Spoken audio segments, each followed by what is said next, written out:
Ils se sont à San Marcos, un village oublié. Henry Jones, un solitaire de 68 ans, résidait dans sa cabane isolée, entourée d'une forêt dense et mystérieuse. Sa routine paisible fut perturbée lorsqu'un son perçant déchira le ciel, suivi d'un éclair bleu qui illumina les arbres environnants. Henry murmure in astonishment I seized his flashlight and proceeded towards the woods.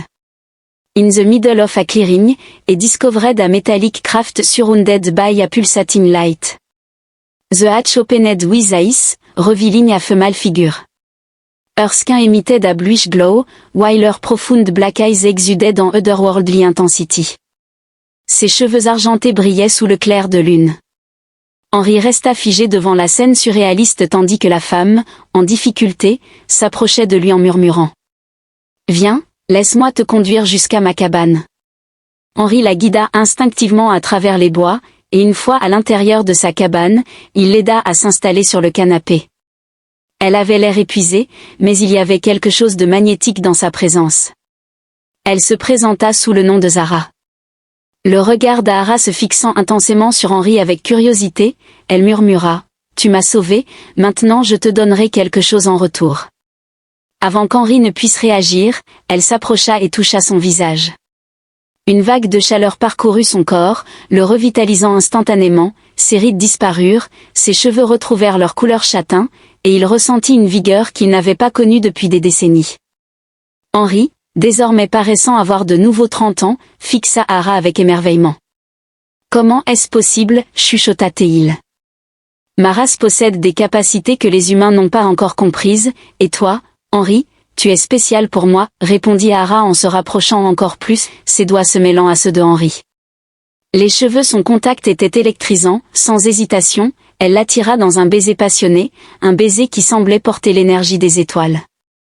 La chaleur entre eux s'intensifia rapidement, consumé par une passion qu'il n'avait pas ressentie depuis des années.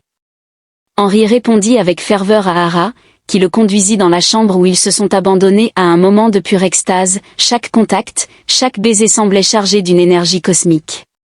Henry ressentit une vibration dans tout son être, comme s'il était connecté à quelque chose de bien plus grand que lui-même. Une lueur douce émanait d'Ahara, mettant en valeur la teinte bleue de sa peau dans la pénombre de la pièce. Après avoir atteint le sommet de leur expérience partagée, tous deux gisaient, hors d'haleine. Ahara promène ses doigts sur la poitrine de Henry. Une expression de satisfaction se dessine sur ses lèvres. Ressentez-vous que nous sommes désormais connectés ? Ce lien est unique à ma espèce, formé avec ceux que nous choisissons, tout en reprenant son souffle. Henry était incapable de détourner le regard d'elle et demanda « Et maintenant, que se passe-t-il » Ahara chuchota en déposant un baiser sur son cou, « Nous devons profiter au maximum de notre temps. Il me cherche, mais en attendant, you belong to me. » Le lendemain matin, à l'aube, Henry se réveilla en se sentant revigoré, comme si le poids des années s'était levé de ses épaules. Un mélange de surprise et de contentement se dessinait sur son visage, et pour la première fois depuis des années, il se sentait vraiment vivant. Zara était allongée à côté de lui, ses cheveux argentés éparpillés sur l'oreiller, même en dormant, elle dégageait une aura de mystère et de puissance. Henry se leva discrètement et se rendit à la cuisine pour préparer du café pendant que la bouilloire sifflait, son esprit rejouait les événements extraordinaires de la nuit précédente. Soudain, des pas légers résonnèrent dans le couloir. « As-tu bien dormi, Ahara » demanda-t-il en apparaissant à la porte, enveloppé dans une couverture qui contrastait magnifiquement avec sa peau bleuâtre. Henry sourit, son cœur battant à nouveau plus fort que jamais. « J'essaie toujours de donner un sens à tout cela, si tant est que ce soit possible. » Ahara s'approcha de lui. Ses doigts glissant sur son visage dans un geste qui semblait déjà familier, « Il y a des choses que votre esprit humain ne comprend pas encore, mais bientôt il le fera. Il y a quelque chose d'important que vous devez savoir. » Henry fronça les sourcils en sentant la gravité dans son ton. « Qu'est-ce que c'est ? » « Je n'ai pas été envoyé sur Terre par accident. Mon arrivée fait partie d'une mission. Ma espèce est à la recherche de quelque chose ou de quelqu'un, expliqua Ahara, ses yeux noirs brillants. Il y a une menace imminente, quelque chose qui pourrait détruire non seulement mon peuple, mais aussi le vôtre, ajouta-t-elle. Un frisson parcourut l'échine de Henry. Quel genre de menace ? Demanda-t-il. Ahara ferma brièvement les yeux. Ils sont appelés les exilés, une faction de mon peuple qui a révolté contre nos lois. Ils cherchent à dominer et à asservir des planètes entières. La Terre est leur prochaine cible, un silence tendu planait dans l'air jusqu'à ce qu'Henri le rompe en disant « Tu fuis donc devant eux ». Il a demandé oui, et maintenant tu fais partie de cela. Notre lien est fort. Henri, ils vont ressentir ma présence et venir après nous. Henri acquiesce, son expression sérieuse. S'ils viennent, nous devons être prêts. Azara esquisse un léger sourire en posant une main sur sa poitrine. C'est pour cela que je t'ai choisi. Tu as un rôle important à jouer dans cette histoire, et je ne laisserai rien t'arriver. Une nouvelle vague de détermination envahit Henri. Pour la première fois depuis des années, il ressentit un sentiment de dessein. Il était prêt à affronter tout ce qui se présenterait.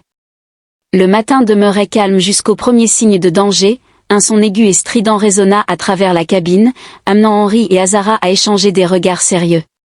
Ahara se précipita rapidement vers la fenêtre, scrutant la forêt à l'extérieur. « Ils sont là, dit-elle d'une voix tendue. » Henri saisit un vieux fusil de chasse accroché au mur, mais Ahara posa sa main dessus en secouant la tête, affirmant que cela ne fonctionnerait pas contre eux. Avant qu'il ne puisse contester, elle ajouta « Fais-moi confiance. » Un faisceau de lumière traversa le ciel, peignant la forêt d'un rouge sang.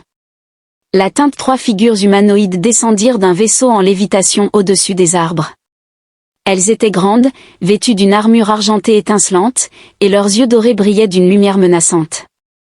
Azara se plaça devant Henri en disant « Reste derrière moi, ils sont venus pour moi, but they will not take you. » Les exilés avancèrent lentement, leurs pas synchronisés et menaçants.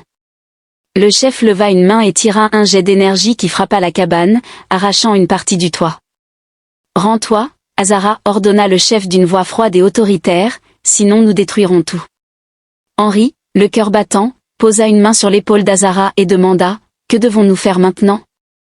Azara se tourna vers lui, ses yeux brillant d'une intensité que Henri n'avait jamais vue auparavant. « Nous nous battrons et nous ne perdrons pas, déclara-t-elle. Azara leva les mains, invoquant un bouclier d'énergie bleue translucide autour de la cabine, repoussant ainsi la prochaine attaque des exilés.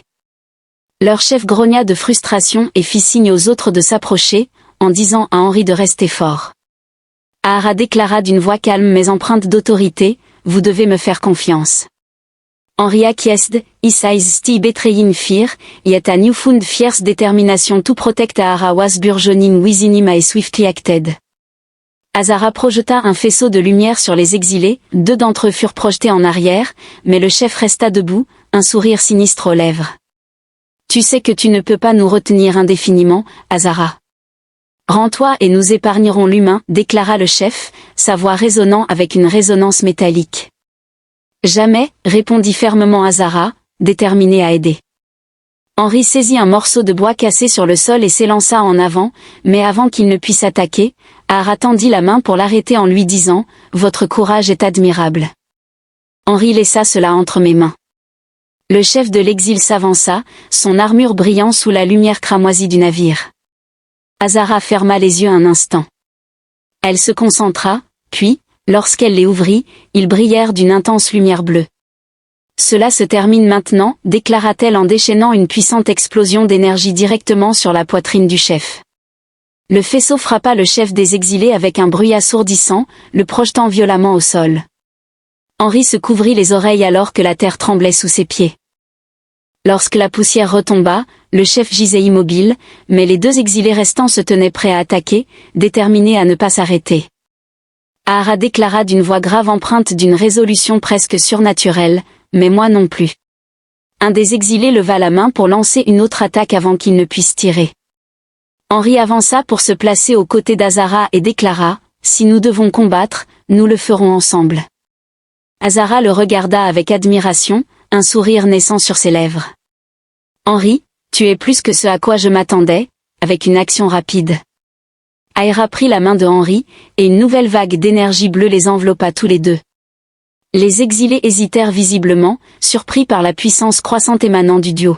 « Prépare-toi, murmura Ahara, nous mettrons fin à cela ensemble, en parfaite synchronie. » Ils déchaînèrent des faisceaux de lumière vers leurs ennemis, créant un spectacle éblouissant d'énergie qui illuminait toute la forêt. Des explosions résonnaient à travers la nuit, secouant les arbres jusqu'à ce que le silence revienne enfin. Ara et Henri échangèrent des regards tout en respirant bruyamment. Henri peinait à croire à ce qui venait de se passer. « Nous l'avons fait » murmura-t-il. Ara s'approcha, lui touchant doucement le visage. « Oui, nous l'avons fait, mais le danger n'est pas encore écarté. D'autres viendront. » Henri acquiesce en serrant fermement sa main, puis nous continuons à nous battre ensemble. Azara esquissa un sourire alors que les exilés étaient vaincus et que le calme était temporairement rétabli. Il savait qu'il ne pouvait pas rester longtemps à San Marcos. Les récents événements avaient laissé une marque indélébile sur le petit village, et des rumeurs de lumière et d'explosions se propageaient déjà. « Nous devons disparaître » dit Azara en jetant un regard à Henri alors qu'il marchait le long d'une route déserte à l'aube. « Si nous restons ici, ils nous retrouveront. » Malgré la douleur qui étreignait son cœur à l'idée de quitter la cabane qu'il avait appelée chez lui pendant tant d'années, Henri acquiesça. « Où allons-nous » demanda-t-il. Ara posa une main sur sa joue, un geste devenu une habitude affectueuse. « Il y a une grande ville appelée Mendoza en Argentine. Nous pouvons commencer une nouvelle vie là-bas, et j'ai une idée. » Henri leva un sourcil, intrigué par quelle idée. Ara affiche un sourire empreint de confiance lorsque je vous ai rajeuni. J'ai alors pris conscience que je pouvais diriger mon pouvoir et modifier mon apparence. En adoptant une apparence humaine, nous pourrions vivre parmi eux sans attirer l'attention. Henri fut surpris, mais il savait désormais que rien concernant Ara ne pouvait vraiment le surprendre. Faisons-le, sourit-il en touchant sa main. Vivons notre vie ensemble. Ara ferma les yeux et se concentra, sa peau bleue scintillante commença à s'atténuer pour prendre une teinte humaine dorée et chaleureuse. Lorsqu'elle eut terminé, ses cheveux argentés se métamorphosèrent en une riche couleur châtain et ses yeux noirs se muèrent en une teinte brune douce. Elle semblait alors entièrement humaine, tout en conservant cette aura unique. Henri admirait profondément ce qu'elle faisait, demanda-t-elle en tournant lentement pour que Henri puisse apprécier sa transformation. « Parfait » répondit-il en l'attirant pour un baiser tendre. Quelques jours plus tard, ils arrivèrent à Mendoza et louèrent un modeste appartement dans le centre-ville, prêts à construire une nouvelle vie ensemble. Henri trouva un emploi dans une librairie locale et Ara, désormais connue sous le nom d'Isabella, devint professeur de sciences. Les jours s'écoulaient paisiblement, et pour la première fois depuis des années, tous deux ressentaient un profond sentiment de calme.